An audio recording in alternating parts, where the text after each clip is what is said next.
Musicians Institute Guitarcraft Program, sponsor of Fox 17 Rock and Review. The Rock and Review is on the road in Franklin, Tennessee at the Franklin Theater with John Ondrasik. And it's so nice having you. A lot of people know you as Five for Fighting. That's right. And sold 3 million albums, Grammy nominated, singer, songwriter, producer, and now a keynote speaker.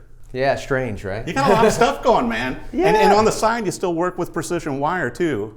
Our family business, actually my grandmother is from Franklin, Tennessee. Really? Yes, so it's nice to kind of come home, and my mom spent a lot of time here. And yes, Precision Wire is the family business, Yeah. so when I'm not singing songs, I'm making shopping carts. Singing hit songs. Well, thank you. And I wanted to bring up too, John, you got a brand new album that came out. Yep. And it's a live album, and watching the sound check and everything, it's so great hearing those strings. And your songs, such as Superman and 100 Years, really kind of lend themselves to that too, don't they?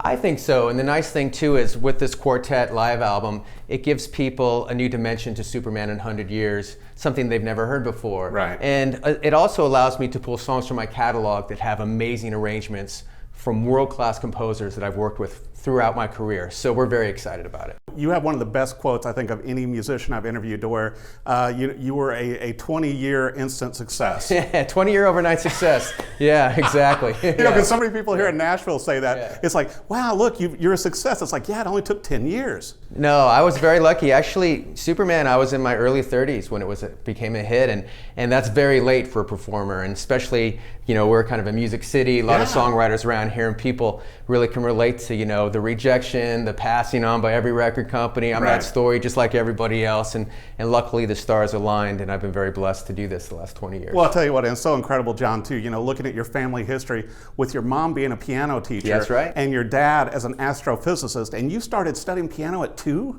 Well, you start them young, right? My mom was wise. If you can, maybe not 2, but piano is like a language, and it's very hard to learn as an adult. Guitar's a little different. You're a guitar player. Yeah. We can all pick up a guitar in 3 months, be playing songs. But piano, I think, to have the discipline and long term, it's great to start your kids young. So there's the tip of the day, folks. Well, and you're such an accomplished musician, John, and I love your voice and your songs and your piano playing, but I found it interesting that you picked up guitar pretty early too, because your sister got a guitar at 15, and you thought, hey man, I can pick this up too. That's right, I kind of stole her guitar. And funny tradition, my son, who just started college, just 6 months ago, stole his sister's guitar and started teaching himself guitar. He's never showed any interest in the arts, and for his graduation present, he wanted a Les Paul. Oh my gosh. So out of good nowhere, taste. he became this guitar player, and he's already better than me. So it's a wonderful thing. It's genetics.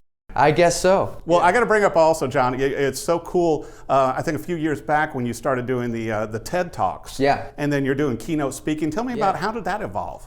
I was asked to come speak to at a group called the Young Presidents Organization, these CEOs, about kind of creativity, innovation, and with my business connection at Precision Wire, I could kind of correlate the two. Yeah. So I started doing it, and then like anything, one thing led to another. Did one last night in Nashville, and folks seemed to appreciate it. And it's a nice way for me to sing my songs. Music is part of it, but also tell my story, and hopefully that can relate to people in either their job or their organization or their life in general. Well, I think it's neat how you kind of weave everything together, because you're also doing music for television. Yeah. And so that's out on iTunes now as well for Cold Black. Yeah, no. And then the Hawaii Five-0 connection. It's fun. It's fun wearing different hats, right? Yeah. Because you do something different, and whether it's TV or you do Broadway or you do live shows or you do something completely out of the music business, I think it keeps you grounded, gives you a different perspective. And then when you come to a beautiful theater like this and you play with this amazing quartet, you just are inspired, and it feels like your first concert ever. Well, what's going to be next for you? You've got so many great things going. I mean, and with your music and the way you're innovating and with the speaking and everything else, what's next?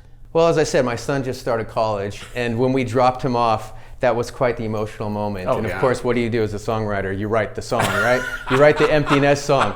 So I haven't, thought about doing a new record for a while, but maybe that'll kick me off for a new Five for Fighting record. But As you said, I'm bouncing around between Broadway and television, and hopefully every year we'll have something new, whether it's new Five for Fighting stuff or some other platform. But I'm just having fun, man, doing the best I can with what I got. Well, you also have a few songs, I think, in a new film coming out as well in October. Well, there's a film called Gosnell, about Gosnell. I wrote the end title to that. Obviously, a pretty tough subject matter, but I was happy to support that film, and I think folks will appreciate it and really understand that story like they never had before. So yeah, that's coming in October.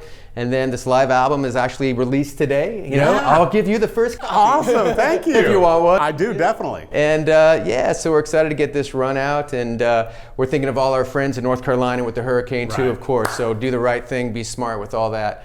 We canceled our shows this weekend. We don't want to have anybody at risk. So we're thinking of those folks too, but we're excited about tonight. Well, I want to bring up also, John, you know, the incredible work that you've done for servicemen and women with the CD that you put out, and also with the USO shows you play in. And obviously that's near and dear to your heart, and you keep doing that. And I just think that's incredible. You know, I think you gave out 1 million CDs.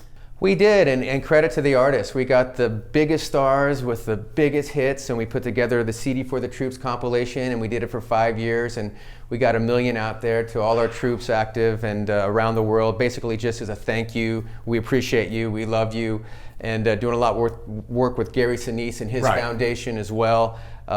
He does great stuff building houses for severely injured soldiers. So, you know, hey, they allow us to do what we do. They're our heart and spine, and we love our troops and happy to support them. Well, you know, with all the success and everything with Five for Fighting, with the new album, with the TV stuff, all these great things, I understand also that you have actually drank from 2 Stanley Cups. Is this true? Besides the birth of my children, the best days of my life, yes. Well, hey, look, you know, Nashville's become hockey town, right? The Predators are an elite And you're team. kind of a hockey fan, because that's where Five for Fighting, the name came from. Five for Fighting, you get in a fight in hockey, you get 5 minutes in the penalty box. Predators fans know that. And yes, Five for Fighting has the hockey connection. And it's actually been wonderful to see Nashville embrace hockey and the Preds, and they're going to be a threat for a while. But yes, I had the pleasure as an LA Kings fan of drinking out of 2 Stanley Cups. We never thought we'd see it. So that's been kind of the miracle of the last 10 years. And it should be a good year this year. Both the Preds and the Kings are good. I'm with you. I'm telling you what, hockey can't beat it. It's the best. Yeah, good stuff. Five for Fighting. Be sure and pick up the new album. Also, you can catch him, with his TV songs, with the new film coming out. Catch him also with the TED Talks and other keynote opportunities. The man, the myth, John from Five for Fighting. Be sure and check him out. Thanks for watching The Rock Interview. Musicians Institute Guitarcraft Program, sponsor of Fox 17 Rock and Review.